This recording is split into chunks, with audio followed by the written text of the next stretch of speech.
Florida winter. So we've got a cute little bit of icicly frost on the top of the van.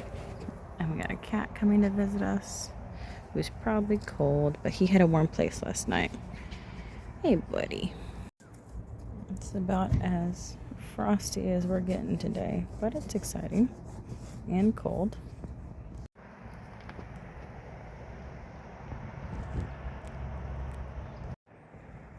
These poor little figs are, I think they're frozen, so later today they'll probably be mush. Yep. So it did get cold again for a second night in a row. And these poor banana trees, we'll see what happens, but there's they might not be happy when it warms up today. There's a few other things that I'm like, okay, you're gonna be done.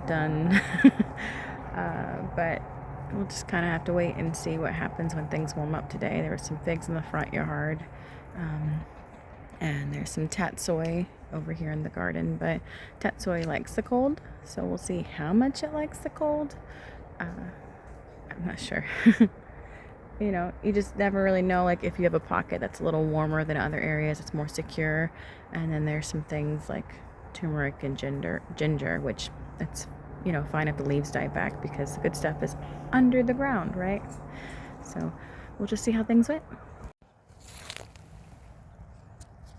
Tatsoi is very cold right now, but it might be something that is okay like this. It might make it taste even better. It is already delicious. So if you're not growing tatsoi, I would recommend that you do. And it's really beautiful. Kind of has this bit of a floral pattern, a rosette kind of thing going on.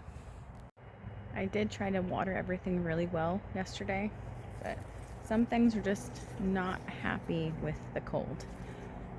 Ooh, you can kind of see my breath. I don't know if you can or not. And so some things are just gonna naturally die back right now. This is cassava or yucca.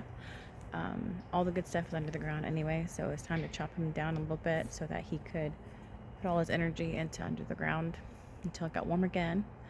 But I was taught that if you do a really good watering the day before a freeze, sometimes that can help, because I guess the water will fill up the cell walls of the plant, and then that can sometimes provide a little bit of protection. Now, obviously, if it's a really long freeze and your plant is super sensitive to the cold, it's not going to help. But sometimes things, can help a little bit, and then you can do things to keep them warm. Like, you can put, if it's a smaller thing, you can do like these little hot boxes where you stick something over the top of it and keep it warm, or you could do blankets. One year we took old windows when we had little tiny bananas, and we surrounded the banana trees with these windows, and I kind of like duct taped them together, and we made this really cool like little greenhouse to keep the heat in, and it protected those bananas that you just saw. It protected those bananas. And you can be very creative when you need to be, but this guy, he's done, I think. Happy gardening, everyone. Stay warm out there.